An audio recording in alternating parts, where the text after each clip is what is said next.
Well, this has certainly been one of the biggest stories of the last few weeks, and we've watched this gut-wrenching testimony, and the jury has watched right along with all of us of the George Huguely murder trial. Deliberations for that jury begin tomorrow. Now, just a refresher, this is the former UVA lacrosse player accused of fatally beating his ex-girlfriend Yardley Love.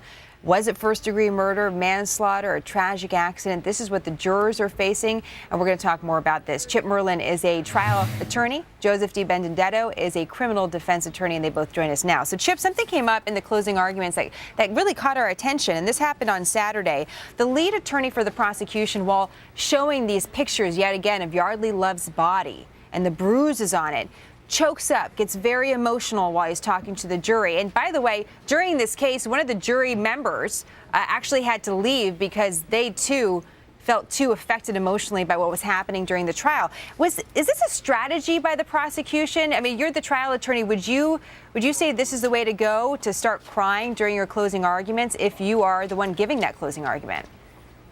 It can be a double-edged sword because if jurors perceive that they're being played as a result of the prosecutor trying to reach into somebody else's emotions, and prosecutors do this for a living, it could absolutely backfire, and the defense, could in this particular case have gained by the crying that goes on. This was a very emotional case. The defendant cried. The aunt of Ms. Love, she was crying throughout it. One of the jurors had to leave. So it's not the type of thing that a judge is going to look at and think, boy, this is something that might be feigned by the prosecutor. It really might have happened exactly that way. Well, and so, Joe, this is what the defense attorney did in response to that, having watched what happened here in the closing argument. The defense attorney said this to the jury: your job is to go back and cry about this and then wipe away tears and deliberate. Now, this defense has gotten some criticism by the way that they've behaved in the courtroom, from statements like that to also one of the defense team members getting sick and not showing up for trial for 1.5 days. Do you think they played this right?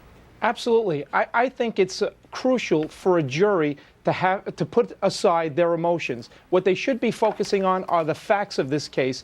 That's what will determine whether or not this individual is guilty. You have to set aside the emotions and focus on everything here shows reckless conduct. It is an impossibility to prove first-degree murder. That's exactly what this defense attorney told them during his summation, and I applaud him for, even though he's taking the lumps now in the press, but it was an important point for him to make. Yes, this is an emotional case, but you must look at the facts of the case. Well, Joe, some people look at those facts in different ways. Would you have put George Huguely back on the stand? Because he did not take the stand here, and they do have a police video of him confessing that they haven't submitted that confession, obviously, because he's on trial right now. But would you have George take the stand to really explain exactly what happened that night? Do you think that was a mistake?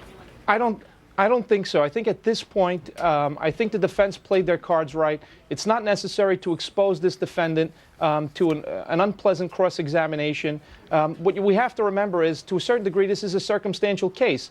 The only thing that we're left with is that there are two people in the room that night, the deceased and the defendant.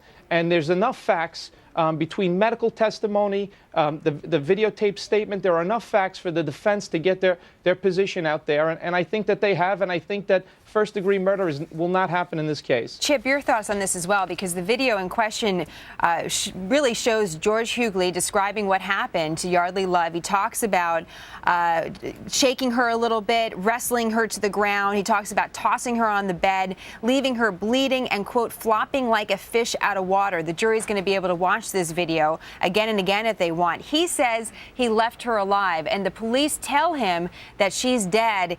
He starts crying. She's not dead. She's not dead. There's no way that she's dead. So in that statement, he proved Joe's point there.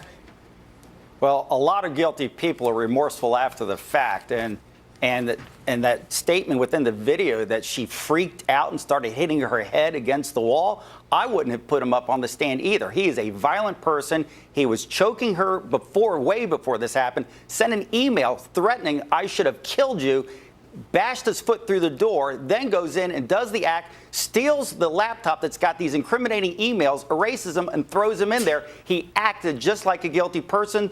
The defense did the right thing by not calling him up there, because that type of passionate person, if that violence comes back out, could have damned him. Real quick final thought here, Joe. Just how long do you think it's going to take for the jury to rule on this? Well, I think if they can separate the emotions from this case and really focus on the facts, I think the top count was a stretch. It was overcharged by the prosecution. I think they should be able to do away with that count very, very quickly. Figuring out the finer points as to what counts there will be a guilty verdict on, I think that will take some time. Probably by the end of the week, there should be a decision. Yeah, it's interesting to await some resolution here for all parties involved. Chip and Joe, thank you so much for your insights. Thank you. Thank you.